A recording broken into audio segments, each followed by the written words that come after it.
Bismillahirrahmanirrahim. Assalamualaikum warahmatullahi wabarakatuh. Alhamdulillahirabbil alamin. Arrahmanirrahim. Maliki yaumiddin. Wassalatu wassalamu ala Rasulillah ala nabiyyina Muhammad sallallahu alaihi wasallam.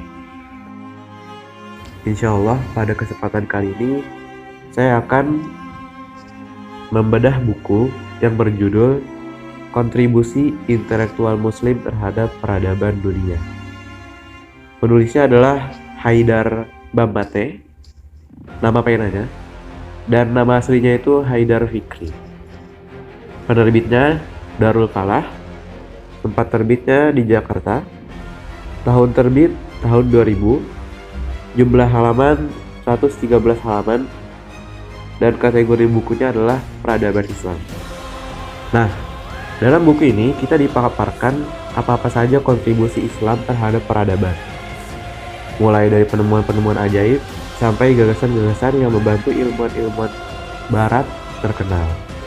Beberapa digambarkan secara universal, yaitu bagaimana kontribusi bangsa Arab yang notabene-nya adalah orang-orang Islam terhadap ilmu-ilmu pengetahuan mendasar sampai penemuan dan produksi-produksi yang mempengaruhi dunia. Sebelum kemudiannya, mari kita perkenalan dulu dengan Haidar Bambate, yaitu pengarang buku ini. Beliau lahir pada tanggal 1 November 1889 di Kafir Kumuh, Rusia. Meninggal tanggal 31 Maret 1965 di Paris, di Prancis. Nah, kebangsaannya adalah Afghanistan. Lahir di Rusia, meninggal di Paris, Prancis, kebangsaannya Afghanistan. Gitu. Nah, bukunya itu yang kontribusi intelektual Muslim ini itu judul aslinya itu Muslim Contribution to Civilization. Beliau juga punya buku-buku lain seperti Pisages del Islam sama Garb Madaniyatinin Inkisafinda Musalman Larin Rolu.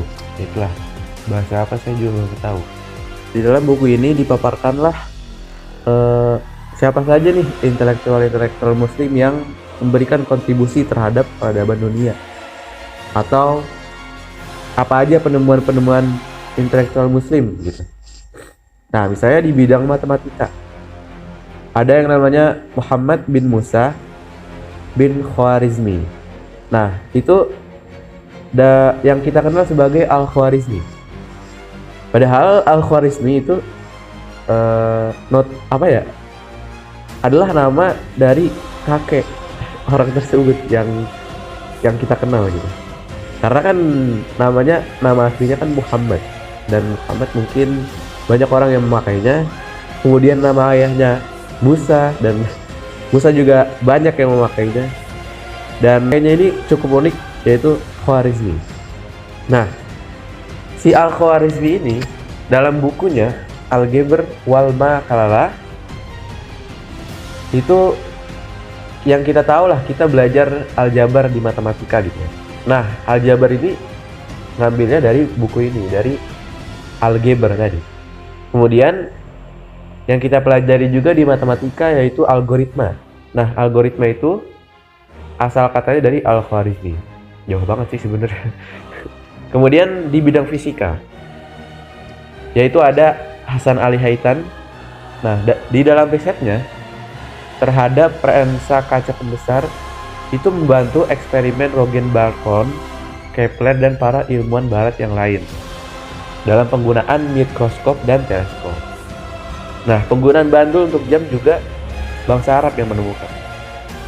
Kemudian di bidang kimia, istilah alkohol, alembik, alkali, eliksir, dan lain-lain itu asal dari Arab. Abu Musa Ja'far Al-Kufi adalah ahli kimia terkenal. Kemudian Abu Bakar Zariyah Ar-Razi dalam buku Al-Jawi, bukan Jawa, adalah yang pertama kali menjelaskan gimana cara membuat asam belerang dan alkohol.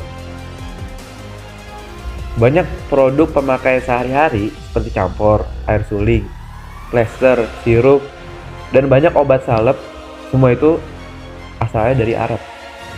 Kemudian pencelupan, perawatan kulit, dan dalam pengerasan baja.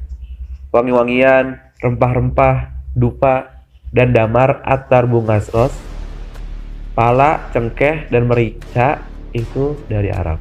Tomat, aspersi, artichok, dan segala jenis daging manis, bunga lilac, yasmin, tulip, camellia, ros-ros Jepang, dan lain sebagainya.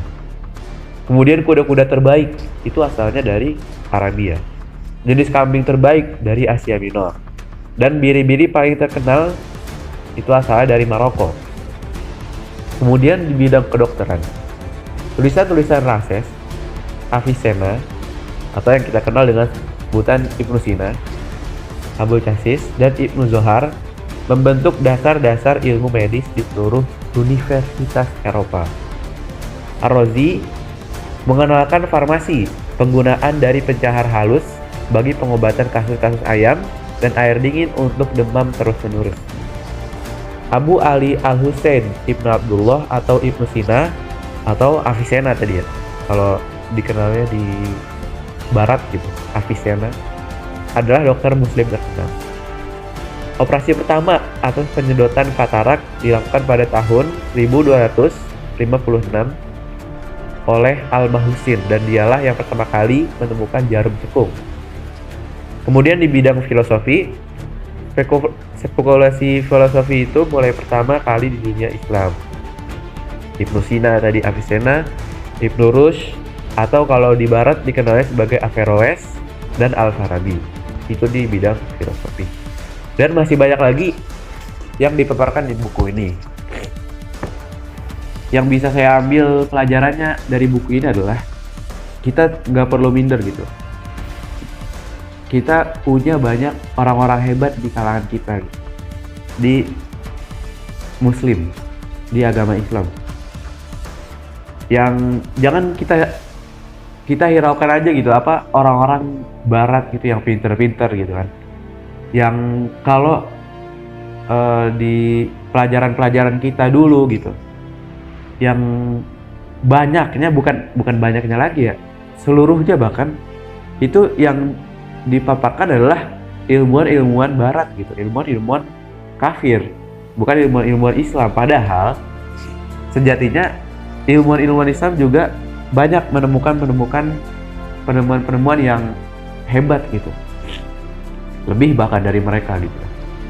Kalau aneh lihat ya, pelajaran-pelajaran yang kita pelajari dulu seperti IPA dan lain sebagainya gitu kan, penemuan lampu lah, penemuan itulah, itu doktrinisasi gitu, kayak menunjukkan bahwa ilmuwan-ilmuwan barat itu lebih jago gitu, lebih hebat, lebih pintar, IQ-nya lebih tinggi. Padahal B.J. Habibie aja nih, B.J. Habibie orang Indonesia Islam yang IQ-nya itu lebih gitu dari Einstein, jauh gitu, lebih banyak B.J. Habibie gitu.